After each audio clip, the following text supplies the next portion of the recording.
Sering mikir nggak sih kalau mau jadi kaya itu harus punya gaji yang gede banget? Nah, di bahasan kali ini kita bakal bongkar mitos itu. Kita akan lihat gimana caranya mengubah kondisi keuangan bukan dengan nambah jam kerja, tapi dengan 5 kebiasaan super simple yang bisa kamu mulai, ya, hari ini juga. Hayo ngaku, siapa yang sering rasain ini? Baru aja gajian rasanya seneng banget. Tahu-tahu di pertengahan bulan, dompet udah tipis lagi. Tabungan segitu-gitu aja, padahal kerja udah banting tulang. Rasanya kayak ada lubang hitam di rekening kita ya. Nah, ini dia nih kuncinya. Seringkali masalahnya itu bukan di seberapa besar gaji kita, tapi apa yang kita lakukan dengan gaji itu. Yang beneran bikin beda itu bukan angka penghasilan yang besar, tapi kebiasaan-kebiasaan kecil yang baik. Dan tenang aja, saya bakal kasih tahu 5 kebiasaan simpel yang bisa membalikan keadaan. Pokoknya pastiin kamu dengerin sampai akhir ya, soalnya kebiasaan yang kelima ini adalah game changer yang sebenarnya. Sering banget disepelekan, tapi dampaknya wah paling besar buat masa depan keuanganmu. Oke, kita mulai dari yang pertama, bayar diri sendiri dulu. Kedengarannya simpel kan? Tapi ini bukan sekedar nabung biasa. Ini soal mengubah total cara kita mandang gaji. Ini soal memprioritaskan orang yang paling penting, yaitu dirimu sendiri di masa depan. Coba deh kita jujur. Biasanya kan gini, dapat gaji, langsung bayar ini itu, jajan ini itu, terus berharap di akhir bulan ada sisa buat ditabung. Hasilnya, udah bisa ditebak kan? Sisanya seringkali nol besar. Kita bayar semua orang, kecuali orang yang paling butuh, diri kita di masa depan. Solusinya gampang, balik aja logikanya. Begitu gaji masuk ke rekening, sebelum kamu bayar apapun, langsung amankan minimal 10-20% buat dirimu sendiri. Anggap aja ini pajak kekayaan yang wajib kamu bayar ke masa depanmu. Nomor 1, tanpa kompromi. Terus, biar ini berhasil tanpa perlu ngandelin niat, caranya adalah dibikin otomatis. Bikin satu rekening khusus yang haram disentuh, terus atur transfer otomatis pas tanggal gajian. Udah deh beres. Sistem yang kerja, bukan lagi disiplin kita. Gampang kan? Oke, setelah 10-20% gaji kamu aman, sekarang waktunya kita jadi detektif.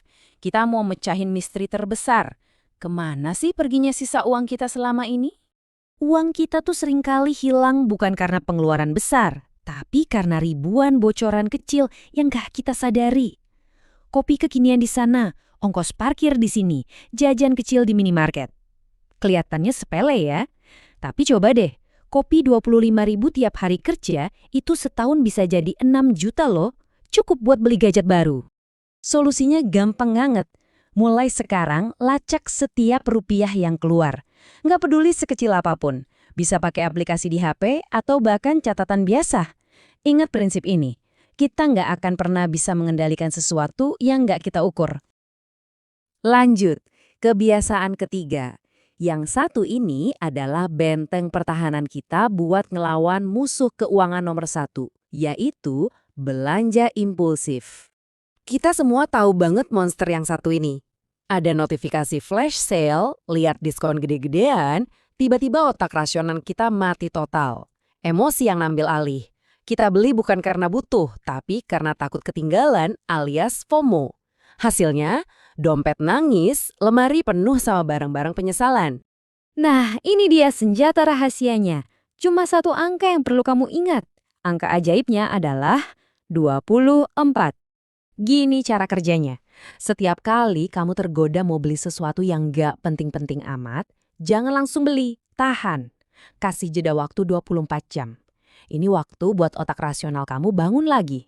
Ajaibnya, sering banget besoknya pas kita pikirin lagi, rasa pengen belinya itu udah hilang gitu aja. Oke, kebiasaan keempat ini lebih ke soal pola pikir. Ini soal perbedaan mendasar antara orang yang cuma kelihatan kaya sama orang yang benar-benar kaya. Ini namanya jebakan gaya hidup. Kita maksain diri buat ngikutin tren, beli barang terbaru, cuma biar nggak kalah gengsi.